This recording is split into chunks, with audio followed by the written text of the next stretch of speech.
जीवन में अपने गुरु के प्रभाव को स्मरण करना, जीवन प्रकाशित होता है, हमारे हृदय में एक प्रकाश होता है। और एक दर्शन, गुरु पग नख ज्योति का एक और दर्शन बाबा तुलसी दर्शन कराते हैं। गुरु के द्वारा प्रदत्त मंत्र ये शिष्य के लिए एक मणि प्रकाश की तरह। गुरु मंत्र, मंत्र तो शास्त्रों में भरे पड़े हैं साहब, हाँ, वेदों में, पुराणों में, उपनिषदों में, शास्त्रों में मंत्र भरे पड़े हैं, लेकिन वो मंत्र जीवन में प्रभावित नहीं होते। और ध्यान से सुनो, कई बार लोग कहते हैं ना, गुरु की क्या आवश्यकता है, गुरु मंत्र की क्या जरूरत है, हम वैसे किसी किताब से मंत्र पढ़ ले। अरे किताबों में भरे पड़े हैं साहब मंत्र, उन मंत्रों को जगाना होता है।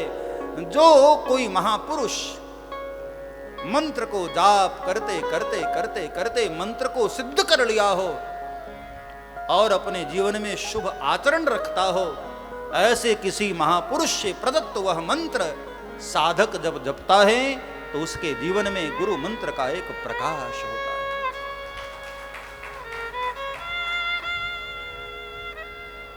बाबा तुलसी भी मानस में इसका प्रमाण दिए। शिष्य जब गुरु के मंत्र को भाव से जपता है तो वह जीवन में उसको प्रकाश देता है, आनंद देता है। शबरी के प्रसंग में कहा ना, मंत्र जाप मम दृढ़ विश्वासा, पंचम भजन सो वेद प्रकाशा। शिष्य जब गुरु मंत्र को भाव से जपे, इसलिए गुरु मंत्र यहां वहां से नहीं लेना चाहिए।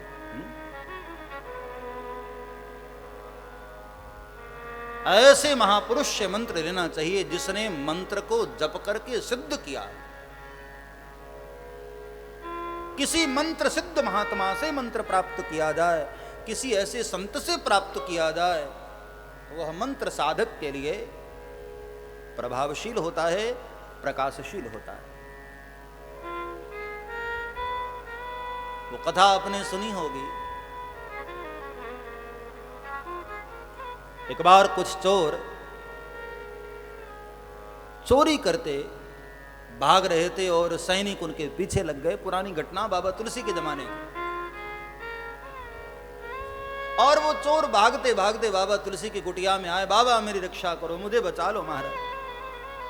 बाबा तुलसी ने कहा क्या हुआ? बोले महाराज हम लोग बुरे आदमी हैं, चोरी करने वाले आदमी हैं, चोर हैं हम लोग। रात्रि में पेट भरने के लिए चोरी करने के लिए गए थे महाराज, और ये सैनिक हमारे पीछे पड़ गए हैं, हमारी रक्षा करो महाराज।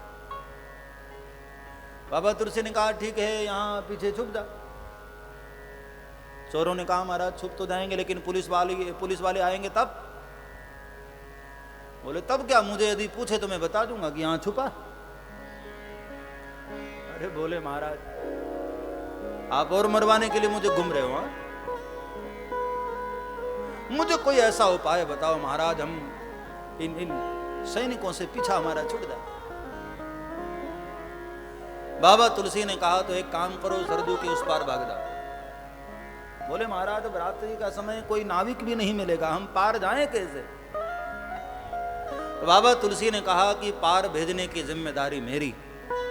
बाबा तुलसी ने कागज में एक मंत्र लिखा और कहा इसको हाथ में पकड़ लो, सरजू पार हो जाओगे। और रात्रि की अंधेरे में चारों चोरों ने हाथ में मंत्र पकड़ा और एक दूसरे का हाथ पकड़े, और सरजू में जब प्रवेश किए हैं तो ऐसा लग रहा था मानो सड़क पर चल रहे हो, और चलते चलते सरजू पार कर गए। उस पार पहुंचकर चारों चोरों ने सोचा कि आहा ये महात्मा ने तो बड़ी कृपा कर दी, क्या उपाय बताया। अब तो रोज चोरी करने जाऊं और मंत्र हाथ में लिख करके रखूं और पार हो जाऊं। तो सबने कहा कि भाई देखो तो सही मंत्र है क्या। तो खोलकर कागज देखा, उसमें केवल राम लिखा था। चोरों ने कहा ले ये कौन सी बड़ी बात है, हाँ? राम लिखना है और सब लोग अपने अपने हाथ में पकड़े। कदाचित ऐसा हुआ कि सैनिक दौड़े और चारों को अलग अलग भागना पड़ा, तो सब अपने हाथ में राम लिख कर रखना, पार हो जाओगे।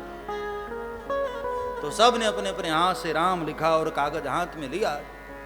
लेकिन उस पार से जब इस पार आए तो आज वो सरजू पर चल नहीं रहे थे, डूबने लग गए। बड़े परेशान हुए सब।